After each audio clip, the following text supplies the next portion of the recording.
O esquema de lavagem de dinheiro envolve instituições financeiras ilegais de fora do Brasil, empresas localizadas no Chuí, na região sul do estado gaúcho, além de quadrilhas que praticam diversos tipos de crimes, como, por exemplo, tráfico de drogas. O início da investigação se deu porque a polícia identificou que 5 estabelecimentos autônomos estavam movimentando ao todo cerca de 12 milhões de reais por semana. Para se ter uma ideia, em menos de um mês, vamos considerar ali, em um mês, o volume que aporta de reais no Chuí chega a uma cifra de 3, 4 milhões de reais. Então, milhões. Então, toda semana chegando os 3 milhões de reais, 3 milhões de reais. E aí, não condiz com o porte da cidade, né? Movimentar 3 milhões de reais toda semana. Né? Não tem pessoas o suficiente para dar conta da movimentação de tanto dinheiro. Aí foi isso que a gente quis entender. E isso em uma das pessoas jurídicas. Uma das pessoas jurídicas recebendo 3 milhões toda semana, só uma. Segundo a polícia, esse esquema funcionava como uma espécie de retroalimentação. Os traficantes de drogas lavavam o dinheiro por meio de depósitos nas contas de estabelecimentos comerciais do Chuí. Da mesma forma, esses comércios escondiam o dinheiro oriundo de câmbio ilegal. Toda essa operação era feita por instituições financeiras clandestinas.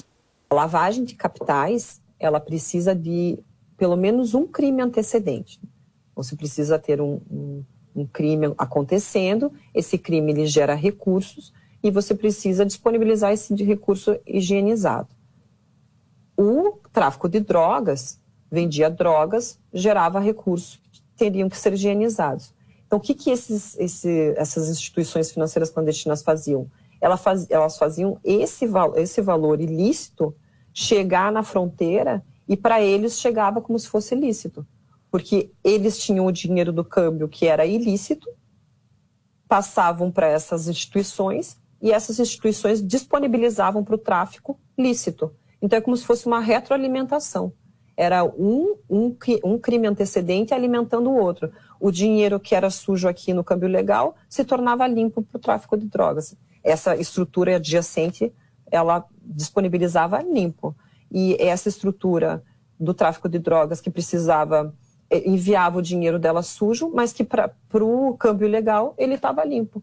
Então era como se fosse essa retroalimentação mesmo, uma retrolavagem, né, de dinheiro, um dando suporte para o outro, com a estrutura adjacente, fazendo com que isso acontecesse em solo brasileiro. O crime praticado pelos estabelecimentos comerciais do Chuí, envolvidos no esquema de lavagem de dinheiro, se dá pelo fato de eles aceitarem receber pagamentos em pesos. Com isso, eles lucram em relação ao valor obtido na conversão da moeda, o que é ilegal. Eles praticam o câmbio ilegal.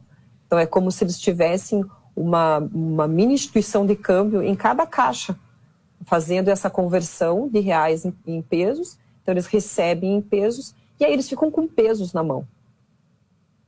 Ganham no câmbio e ganham em razão do faturamento in natura. Eles entregam material em reais e ganham em pesos.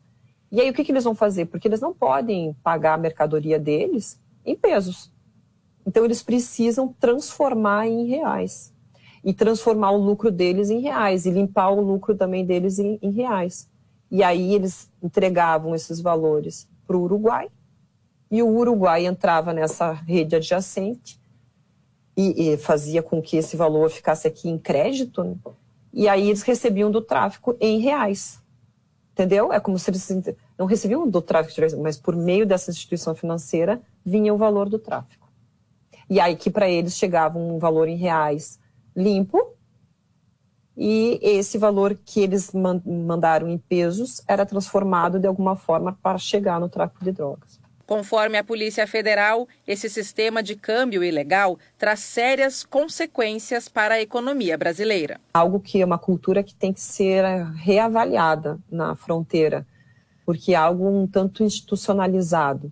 E eu vejo com olhos bastante diferentes, porque eles estão de alguma forma não, eles estão diretamente atrelados a um esquema de lavagem de capitais que traz reflexos perversos para o Brasil.